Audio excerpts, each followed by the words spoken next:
ఇంకెన్నాళ్ళు రెంటింట్లో ఉంటాం? సొంత ఇంటి కలను నెరవేర్చుకుందాం. Suman TV biggest property expo October 18th, 19th HSCC Novotel Hyderabad. ఇప్పుడే ఫ్రీ ఎంట్రీ కోసం కాల్ చేయండి. ఇటీవల కబ్జాకి అడ్డుకున్న కాలనీవాసులు మొత్తం వచ్చారు. ఈ స్థలం ఈయన కబ్జా చేయలేదని బాధితుడు తెలుపుతున్నారు. తర్వాత వచ్చేసి ఇక్కడ ఇతను గిట్టిన వాళ్ళు కొంతమంది వచ్చి ఇక్కడ ఇతను పోయి అనవసరంగా అధికారులకు తప్పుడు సమాచారం ఇచ్చి ఇతన్ని స్థలం అడ్డుకున్నారంటున్నారు. ఇతని దగ్గర పత్రాలు ఉన్నాయంటున్నారు. ఈయన చాలా ఆవేదన చెందుతున్నారు, నా స్థలానికి అంతా అడ్డుపడ్డారని. మరిన్ని వివరాలు ఈయన వెంకటేష్ని అడిగి తెలుసుకున్నాం. ఆయన కబ్జా ఆరోపణలు ఎదుర్కొన్న వ్యక్తిని. చెప్పండి అన్న. సార్, నా దాంట్లో నేను వేసుకున్నాను సార్. మళ్ళీ దావకు అభిప్రాయం లేదు, దావకు ఏంది లేదు. నా వల్ల నేను ఏంది లేదు, ముందర పోయిందని నేను వెనకలు నా దాంట్లో వేసుకుంటున్నాను. కానీ వీళ్ళంతా కానోళ్ళంతా వచ్చి అబ్జెక్షన్ చేస్తున్నారు. కానీ చాలా ఉన్నాయి ఇక్కడ, అవన్నీ తీయాలంటే చాలా బరువు అవుతుంది సార్. వాళ్ళ మనం ఏంది మాట్లాడలేము సార్.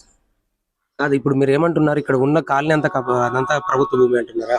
మొత్తం అంతా ప్రభుత్వమేమే సార్. నాది కూడా కొట్టేయండి, కాల్చింటి కొట్టేసి ఏందో అన్నారు కదా, ఆర్టీసీ బస్ స్టాండ్ కట్టేయండి. ఇంకా ఏమైనా చెప్పదలుచుకున్నారా? ఏం లేదు సార్, నాది ఉండేది ఇదే, నా బతుకుదారు ఇదే, ఏం లేదు, ఉండేది ఇదే. నన్ను అన్యాయం చేయండి, వీళ్ళు కావాల్సి ఏందో అంతా కై కట్టుకొని చేసినారు.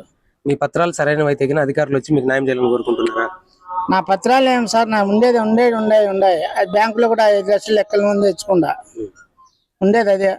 ఇప్పుడు సంబంధిత అధికారులు స్పందించాలని కోరుకుంటున్నారా? మీరు అధికారులు మీరు నన్ను సంబంధించి మీరు ఏందన్నా మీరే న్యాయం చేయండి. మీరైతే కబ్జా ఏం చేయలేదా? అనవసరమైన కబ్జా చేయలేదు సార్. కబ్జా చేసింటే మీరు ఏం చేసినా నేను తలకాయ ఉంచుకుంటా. నా కబ్జా నేను ఏం చేయలేదు సార్. నా దాంట్లో నేను వేసుకుంటా వచ్చినాను.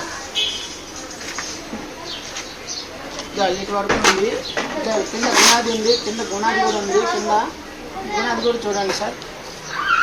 మీరు ఇందాక చెప్పినవన్నీ వాస్తవాలేనా? నేను ముందే చెప్పినా సార్.